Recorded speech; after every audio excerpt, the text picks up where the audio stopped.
Hi friends, if you want to build your confidence, try painting 3 simple things 3 different ways. Today I'm teaching you how to do these florals. Let's get into it. So I've already done the light purple petals of this first one here, just adding in a couple more, a few little lines as well. And I want to show you, of course, how we can do the same floral shapes. This is an easy floral to accomplish.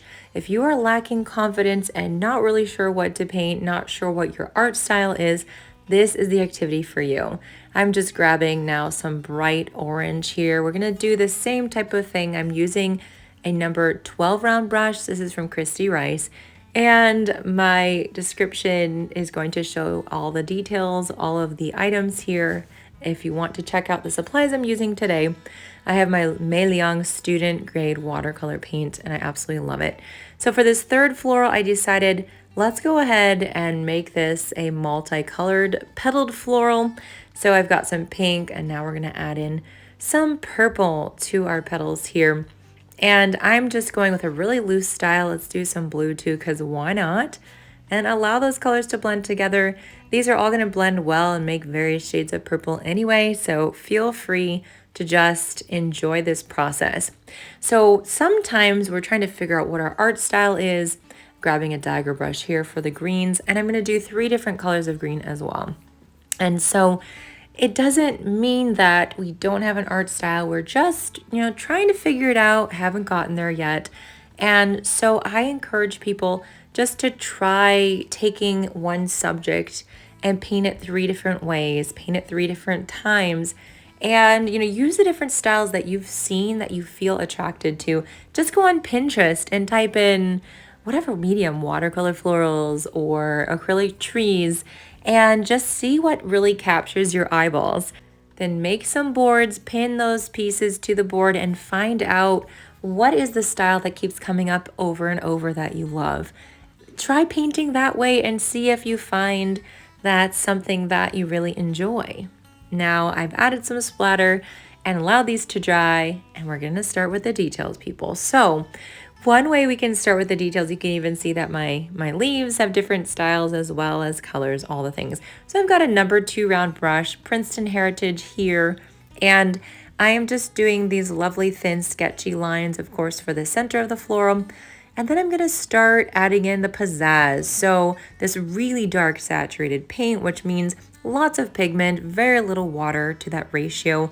And I'm just etching and sketching out the petals. I'm taking a clean damp brush now and spreading out some of that paint just to soften the edges. Now I'm not gonna paint every single petal because we are trying to add in beautiful details that are gonna make us excited to see this floral.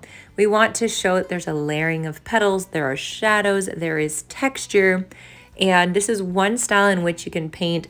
If you're feeling super bold and fancy, wait for this to dry and add a 3rd layer and see how that changes things up. What I would do is take another color of even more saturated paint, and then on some of the small little areas, just some little lines here and there, less thick than we have for the 2nd layer, and just play around, just experiment and have all the fun.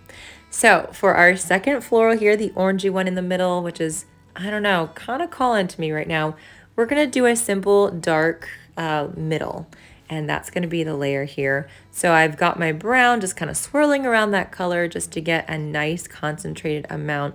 And let's try stippling. So we're going to stipple. Oh, we're switching to black. You know what? Sometimes the dark is not dark enough. So stippling, just adding in cute little dots in the center. The first flower had lines. This one will have the dots. And then, of course, bringing the lines out, kind of like with your anemone, adding some little stipple lines on the ends. The stamen have just a really beautiful showcased look here, and it's pretty simple. It's probably a poppy. It's the color of a poppy, so let's go ahead and darken this one as well because just felt like it needed a little bit more pizzazz. Now I'm taking my charcoal pencil for my 3rd floral. Guys, I absolutely love doing this, just outlining the petals here. I am working quickly. You can see I'm adding in some veins, some lines, some texture. I'm not stopping to think, people. The whole point is adding that beautiful line work on top of the petals, creating the gorgeous look that we have here. even outlining the leaves, and you can outline the stem as well if you want. You can do some veins. You can stay in the lines, don't stay in the lines. Doesn't really matter. The point is that you have so much fun here, guys. And then of course, we're gonna add in a nice dark center here too. So, do you think this will work for you? Let me know in comments. Do you know what your art style is? Will this help you? Did it help you if you tried it out? Let me know. I always love your feedback, and I'll see you soon.